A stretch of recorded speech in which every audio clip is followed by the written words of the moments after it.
बोलो वृंदावन बिहारी लाल की जय। जय जय श्री राधे।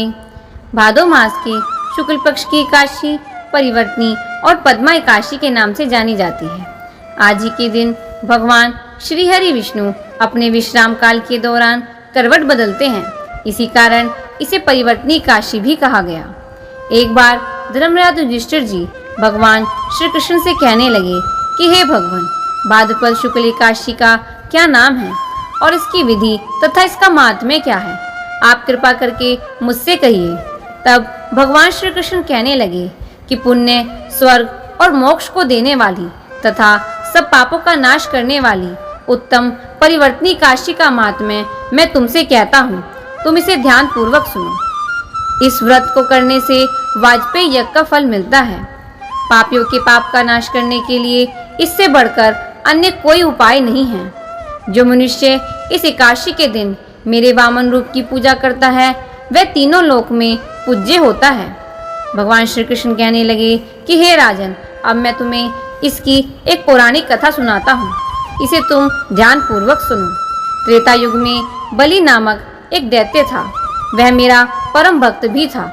विविध प्रकार के वेद स्तोत्रों से मेरा नित्य पूजन किया करता था और नित्य ही ब्राह्मणों का पूजन तथा यज्ञ के आयोजन भी किया करता था। लेकिन इंद्र से द्वेष के कारण उसने इंद्रलोक तथा सभी देवताओं को जीत लिया। इसी कारण सभी देवता एकत्र होकर सोच विचार कर भगवान श्री हरि विष्णु के पास गए। बृहस्पति सहित इंद्रादिक देवता प्रभु के निकट जाकर नतमस्तक होकर वेद मंत्रों द्वारा भगवान का पूजन और स्तुति करने लगे।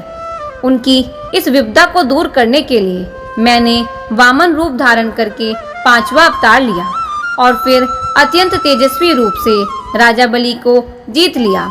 इतनी वार्ता सुनकर राजा युधिष्ठिर जी बोले कि हे जनार्दन, आपने वामन रूप धारण करके उस महाबली दैत्य को किस प्रकार जीता। भगवान श्री कृष्ण कहने लगे कि मैंने वामन रूप धारण करके बलि से 3 पग भूमि की याचना की और कहा कि मुझको ये 3 लोक के समान प्रिय है। हे राजन, तुमको ये अवश्य देनी होगी। राजा बलि ने इसे तुच्छ याचना समझा और 3 पग भूमि का संकल्प मुझे दे दिया। मैंने अपना त्रिविक्रम रूप बढ़ाया और एक पग से पृथ्वी और दूसरे से स्वर्ग लोक को नाप लिया। तब मैंने राजा बलि से कहा कि हे राजन, एक पद से पृथ्वी और दूसरे से स्वर्ग लोक पूर्ण हो गए, अब मैं तीसरा पग कहाँ रखूं। तब राजा बलि ने अपना शीश झुका लिया और मैंने अपना पैर उसके मस्तक पर रख दिया, जिससे मेरा वह भक्त पाताल को चला गया। फिर उसकी विनती और नम्रता को देखकर मैंने कहा कि हे बलि, मैं सदैव तुम्हारे निकट ही रहूंगा।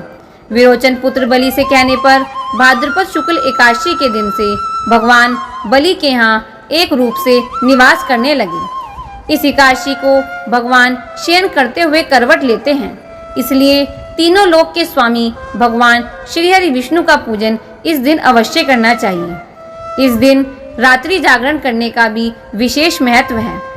जो भी विधि पूर्वक इस एकादशी का व्रत करते हैं वे सभी पापों से मुक्त होकर स्वर्ग में जाकर चंद्रमा के समान प्रकाशित होते हैं और यश भी पाते हैं। जो पाप नाशक इस कथा को पढ़ते या फिर सुनते भी हैं उनको हजारों अश्वमेघ यज्ञ के बराबर फल की प्राप्ति होती है। बोलिए वृंदावन बिहारी लाल की जय।